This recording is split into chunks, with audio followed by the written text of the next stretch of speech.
Hello my friends, welcome back to my channel.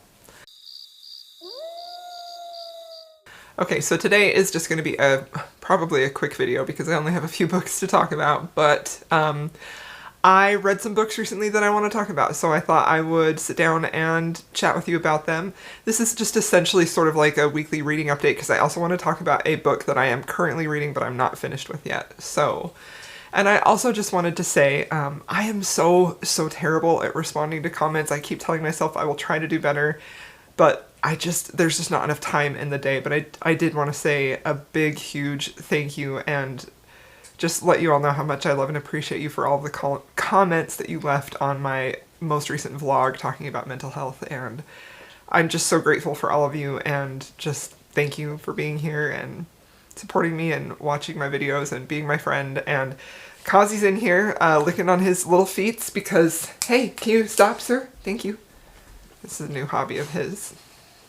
Will we love you?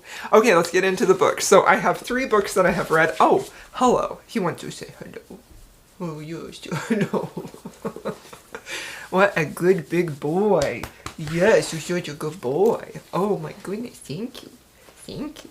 Hi, yes, thank you. Okay. Okay, get down. He's not usually the one to just climb up in my lap. That's usually Wanda. He usually waits to be invited. So, anyway, he must have known I was talking about him. Okay, so the first book that I want to talk about is actually a sci-fi book that I have had my eye on for quite a while, and it is Annihilation by Jeff Vandermeer. So you may have heard of the movie Annihilation. It came out in 2018. It stars Natalie Portman and, oh gosh, another guy from the Star Wars movies franchise, which I think his name is Oscar. I can't remember his last name. Anyway, you know who he is. But I recently have become reinterested in this book because of a TikTok that I saw about the movies, and I was like, oh, I really want to read that. So I checked my library. They had it at the library on audio, and I listened to the audiobook. It's a very short audiobook. It's only like 6 hours. And I do have to say that I found the book to be slightly disappointing. And I think that's especially compared to, well, in some ways it's more disappointing, and in other ways I think that it's more interesting than the movie. But the basic premise of Annihilation, the book, is that we have this area called Area X, where a lot of like mysterious things happen. People go in there to try and figure out what's going on in there, like, as expeditions, and then they either never return or they return and they shortly die. No one really survives coming out of there, or if they do, they are so vastly changed that they are basically unrecognizable as the people they were before. So we have our cast of characters in this book. It's a team of women who are experts in their fields. Like, there's a psychologist, there's an anthropologist, there's a biologist. They all are going into Area X to try and figure out what's going on, what's causing these changes. And not only is it changing the people, it's changing the area. Like, things are happening in there that are different, things are changing, they're evolving, things are merging into 2 different types of creatures or beings or species, and they just want to try and figure out what's happening.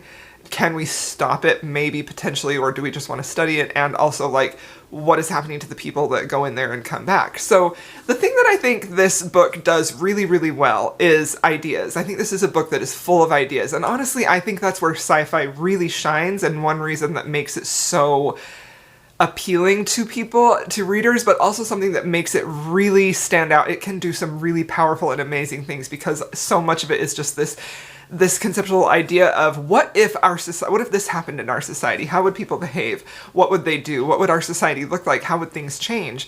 And I think that's something that is like the heart of this book. So in that way, I think it's a huge success as a sci-fi book because all of this is about ideas. And a lot of it is ideas that aren't like fully articulated. Like, you never really know. It's always sort of like vague, hazy, the suggestion of an idea. We never have anything fully described or explained to us. So if you're the type of reader that doesn't like open-ended things, open-ended ideas, open-ended endings, like things that are just left up to your own speculation, like, you're not gonna like this book at all. And the movie does do that to some degree. Like, the ending in the movie Annihilation, I'm not gonna spoil it for you, but it is sort of left open where you can interpret it as you will. Now, the thing that I think is really interesting about the movie and the book is that the movie has characters, they have names, we have backgrounds, we have a lot of background history into what motivates that group of women to want to go to Area X and what they find when they're there, and how that's going to affect their lives, you know? Like, a lot of these women are sort of at the end of their tether, and that's why they sign on to go to Area X, because they don't really know what's going to happen to them when they come out of there in the movie. And it's similar to that in the book, although a lot of the book really does surround this idea of just intellectual sort of stimulation or academic, like, reaching, striving, finding new things, you know? So that, in that way, the book sort of differs. And I think that's really one of my main gripes with it, is that it's really difficult to feel any type of a strong connection with these characters in the book, because we don't really know their motivations, we don't really know and understand and feel who they are, we don't know any backstory that's happened to them, we really don't know a lot about them other than this is their job title. They're not even named in the book. They don't have names in the book. We have their job title and description, and then they go and perform basically their job. So a lot of that feels, I feel like that is an error in this book, especially because it's a male writer writing a female cast, and they're boiled down to their job descriptions, you know? The only exception to that is our main character, who we do get a bit of backstory from her, like her relationship with her husband, who was a previous member of an expedition who went into Area X, and he did come back very much changed, and that's what prompted her to want to go in and find out what's going on in there. So we know a little bit about her, but we also feel kept at arm's distance from all of these characters, and especially the main character, who we don't even know her name. But even when she has like flashbacks of her interactions with her husband, they feel very clinical, and they don't feel like we really know anything about her other than that maybe, you know, she has this marriage that is very sterile, and it's more a marriage of just like companionship. There's no feeling, there's no love, there's nothing really there. While we see her husband in those flashbacks really want to have a relationship with her of some type. So that was kind of interesting, but it wasn't enough to really have me rooting or feeling for her as a character. I was just sort of like,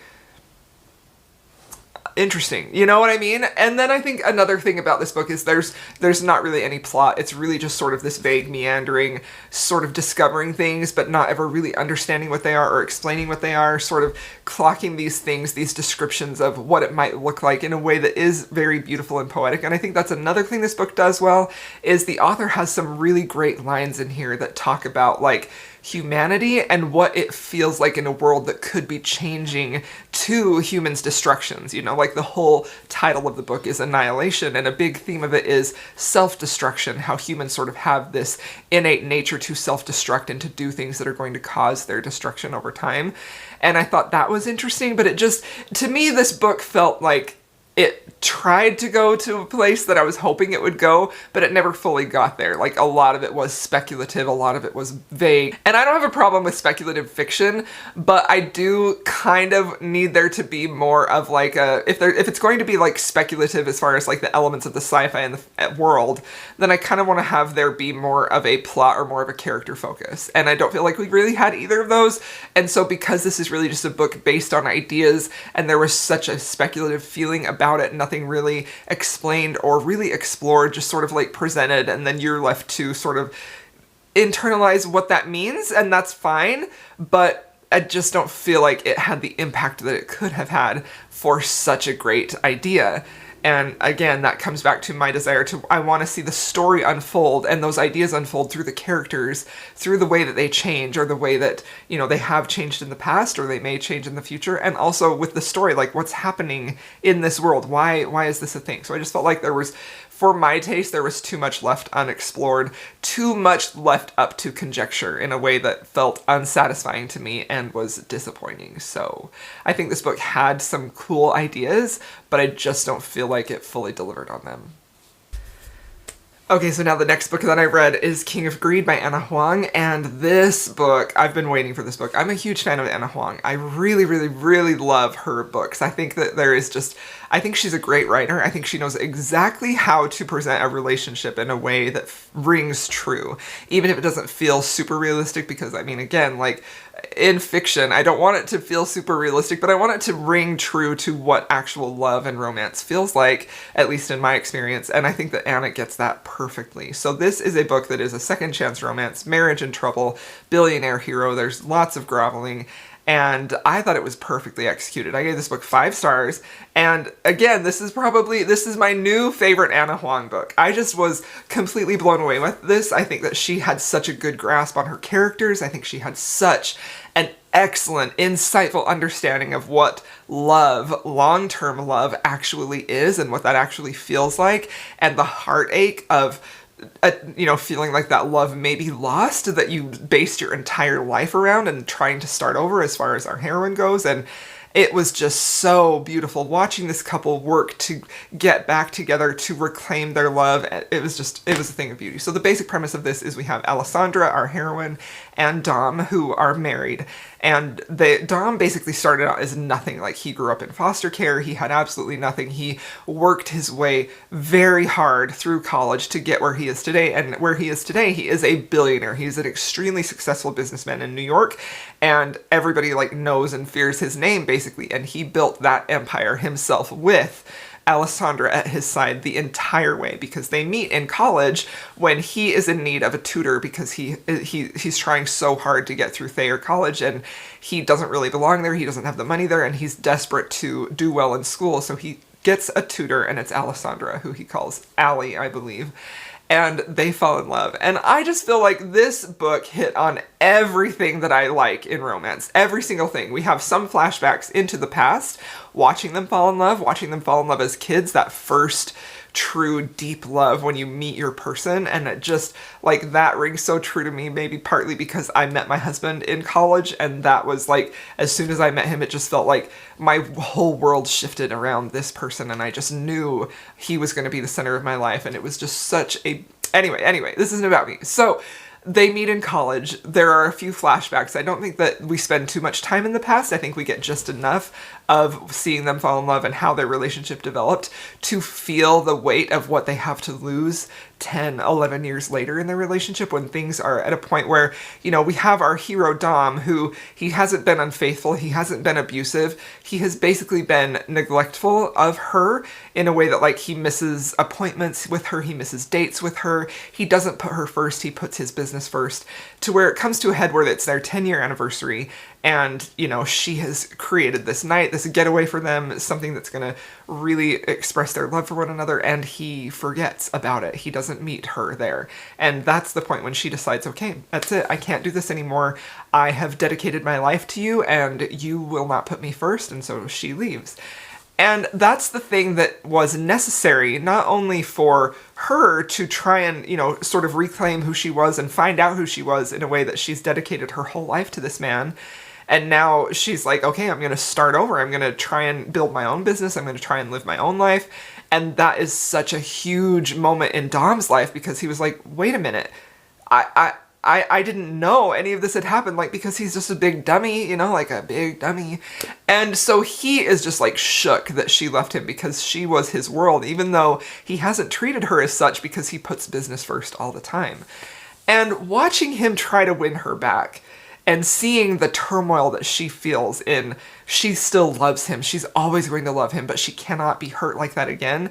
And those conflicting desires of hers to continue to be with him and love him and give him another chance. But no, wait, I can't do that again. I'm going to be my own person. I'm going to try and live my own life. And how he never, ever stopped loving her, and he continuously tried to win her back. And some of the things that he did to win her back, I felt like were deeply romantic, because they were things that meant a lot to Alessandra. They were things that showed he was putting her first. And I adored this book. I loved it so freaking much. I gave it 5 stars, but I think realistically it's probably a 6-star read for me. I mean, I think it is a 6-star read for me. It will definitely be on one of my favorites of the year. It's my new favorite by Anna Huang. I loved it. I felt like it was very sensitively written. I felt like it was deeply romantic. And I just felt like it was such a beautiful reading experience. I didn't want to stop reading it. I didn't want to put it down. I was constantly thinking about the characters, and I haven't had a reading experience like that in so long. I just absolutely loved it. So that book was fabulous. I loved it so much, and I highly, highly recommend it. And I think that even though this is like part of a series, you definitely don't have to read previous books in the series. You could, this is a book that is contained in this one volume. You don't have to read the previous books. It was fantastic. I'm always on the lookout for really great second chance marriage and trouble books, and to me this one was perfection. I thought it was perfectly done. 10 out of 10, 6 out of 5. Like, I adored it very much. Okay, so now the last book that I have to talk about to read that I have read is What Souls Are Made Of by Tasha Suri. So this is a YA retelling of Wuthering Heights, basically. Or it's not like a retelling, it's a remix.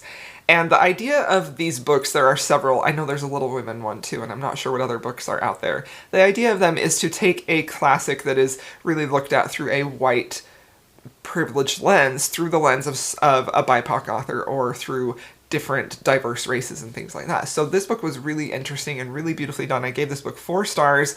It does take some liberties with the tale of Catherine and Heathcliff in a way that I feel like leaves you with a more optimistic, hopeful ending. Like, this book doesn't end exactly the same as Wuthering Heights. It's not a direct retelling. There are some liberties taken. This is just like a snippet of Wuthering Heights in here.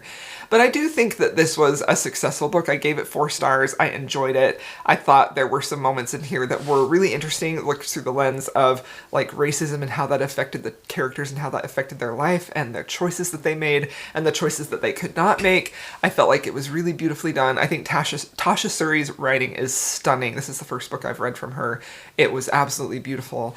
But I do think that if you're not familiar with the story of Wuthering Heights, at least on a basic level, this book may be difficult because it doesn't really take into account anything other than you going into it with a basic understanding of what Wuthering Heights actually is. So, but I will say, if you have read Wuthering Heights and you didn't like it, like maybe it was a little too bleak for you or hopeless, I think you will probably like this one because it does end a little more hopeful, and we do get to see, we see Catherine in this book soften. She's not the Catherine that she is in Wuthering Heights, and we see her through a more like sympathetic lens. And also Heathcliff, he's not at all the tyrant that he is in Wuthering Heights. He is softened as well. And the thing that softens both of them is their sort of like the innocent love that they have for one another. So in that regard, I really, really liked it. The thing about Wuthering Heights that has just captivated me for my entire life that I've read it, the original Wuthering Heights, I'm going to put this down because I did enjoy this.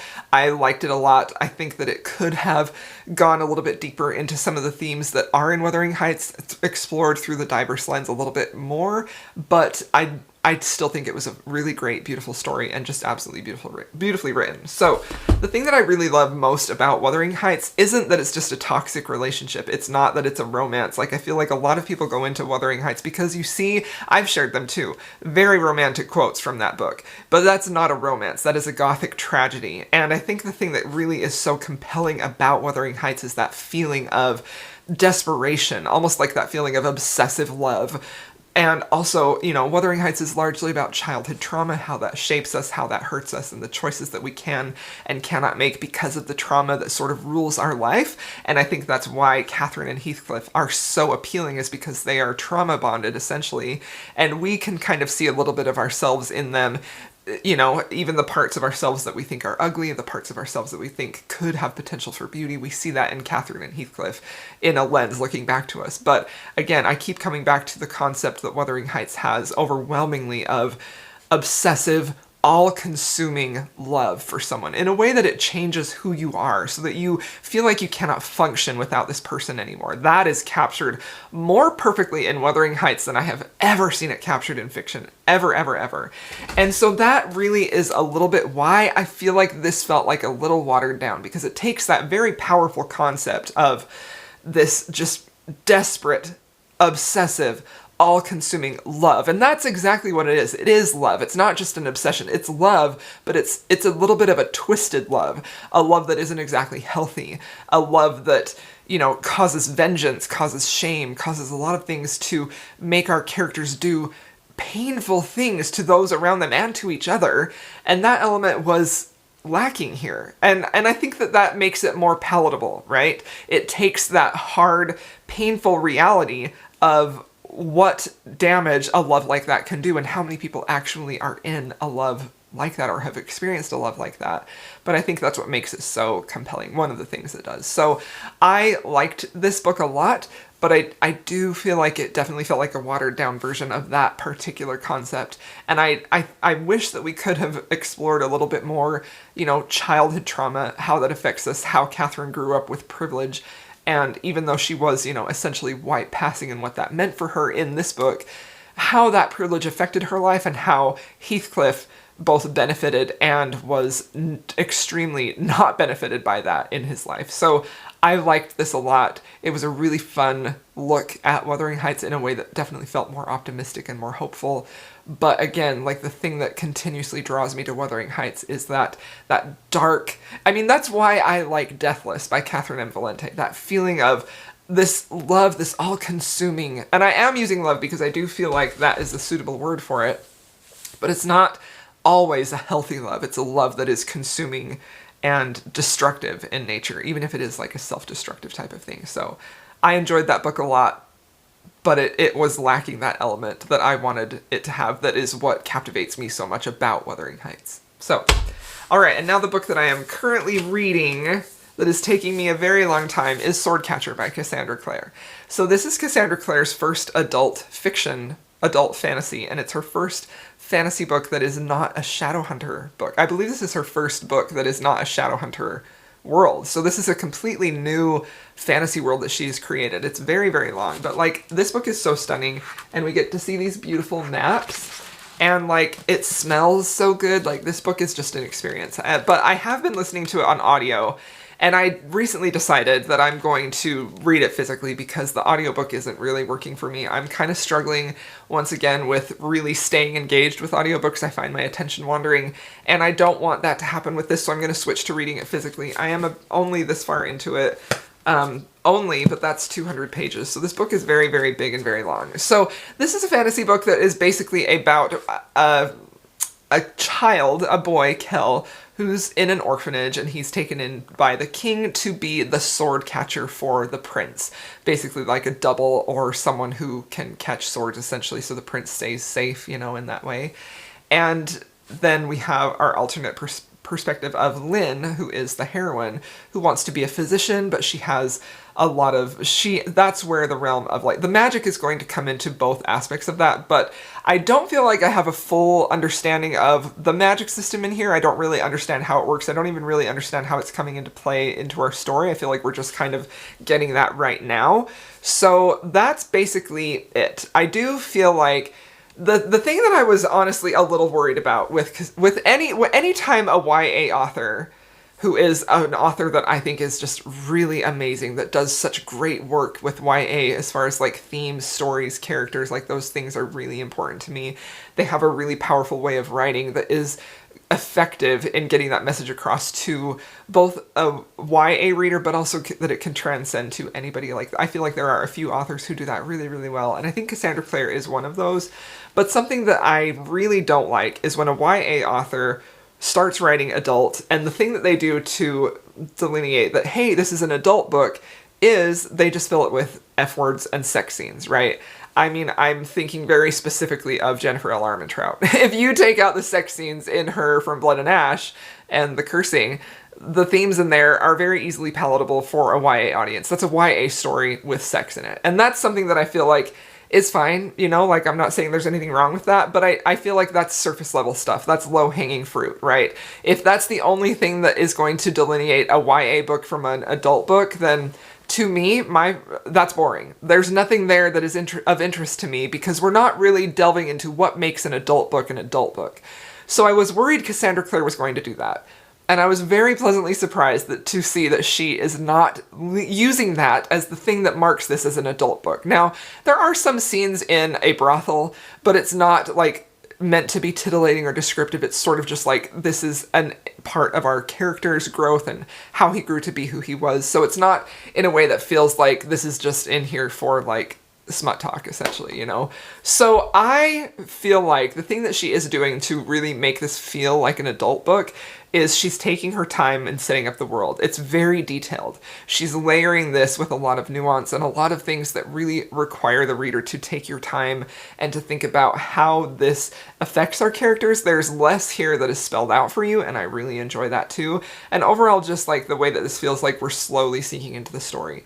And honestly, that may be why this book has been a little hard for me to get into, because I was maybe expecting her sharper, faster paced Shadowhunter books, you know? But I don't think that's bad. That's actually something that I really enjoy about that, and that's why I want to go back and read it physically, because I do feel like I'm missing things in the audiobook, and I don't want to do that. So this book, I suspect, will take me a very long time, But I am enjoying it so far. It's just, it is moving. There is so much detail. There is so much world building. There's so much that's happening with our characters and little tiny intricacies in the political world that I sort of feel like I'm missing it in the audiobook. So I want to give it another chance and just start reading it physically from here. So I may go back and see if I've missed major stuff in the, I don't think I have, but I want to love this book so much. I want to give it my best effort. And right now my best effort is not through an audiobook. You know, like a contemporary romance, I could listen to an audiobook just fine. But right now for my brain, that feels like a little bit, stressed out. I need to read this physically, and so for that reason this is going to take me a really long time. But I did want to mention that the differences that I'm seeing in basically her fantasy world as a YA author and as an adult author, I mean, there's still that concept in here of like brotherhood with not the twins, but the boy who's the sword catcher for the prince. It feels a little reminiscent of like Parabatai from her Shadowhunter world. So I'm liking it. I'm optimistic. I have tried very hard to not see anybody review this in any way, so I don't really know what people are thinking about it. So if you have already read it and you have like an opinion, you know, like I'm gonna ask you politely, please don't share that with me yet, because I don't want my opinion of this to be colored by what other people think of it, you know? So, okay, that is all that I have to talk about, my friends. Thank you so much for watching this video. I appreciate you for being here. If you have made it this far, please feel free to leave me an apple emoji, and I'll see y'all in my next video.